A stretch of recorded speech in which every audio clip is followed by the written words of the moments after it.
One Single Dad's Story, of Loving and Caring. By Don Barlow.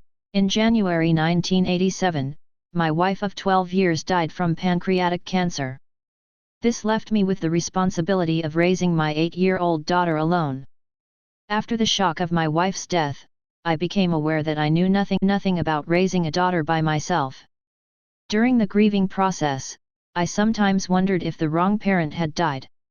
Mothers raise daughters. Fathers are supposed to financially support the family. Mothers are the nurturers, at least it had been that way in my family. Now, I had to learn a new role, one I didn't anticipate. I never knew what being a parent was about until I had to do it all by myself. On one occasion my daughter announced, "Dad, I know what you can get me for Christmas, and it won't cost a cent. You can find me a new mom." It was too soon for me to consider taking such a step, but her question helped me to understand the depth of her need. She was hurting and she was scared. When she was in elementary school, I became a room father. When it was my turn to bring cookies, I could buy the dough in rolls, cut it into individual cookies and bake them. I helped coach her softball team. I encouraged her involvement in church activities so she would be spiritually grounded. I enrolled her in charm school and we joined ballroom dancing classes together. For cultural exposure, I involved her in our American Indian heritage.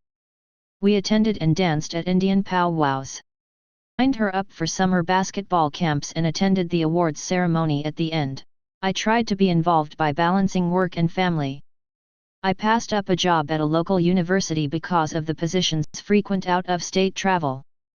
So many memories: the first date, graduations, basketball games at the arena, the first formal dance, her first prom dress, learning how to ride a bike, her Indian dancing. These things I will always treasure. The hard times, the day she broke her arm playing basketball.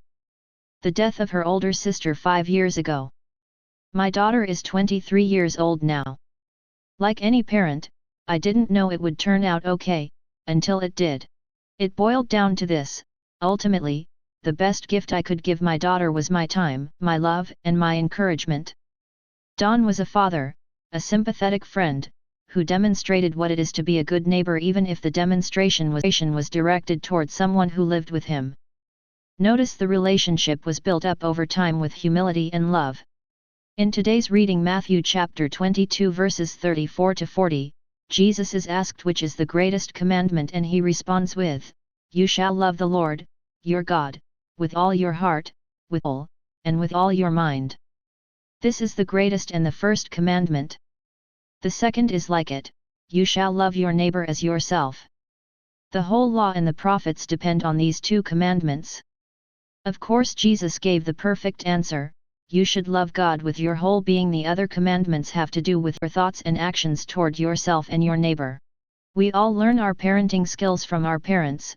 Boys learn how to raise sons and mothers learn to raise daughters. Where do you think Don Barlow got his parenting skills? Why do you think he was always there for his daughter? Today's antiphon or introduction to the Gospel says, "Whoever loves me will keep my word, says the Lord, and my Father will love him, and we will come to him." Yes, it was God who lent Don a hand and pointed him in the right direction. Love your neighbor as yourself, by becoming more like Jesus.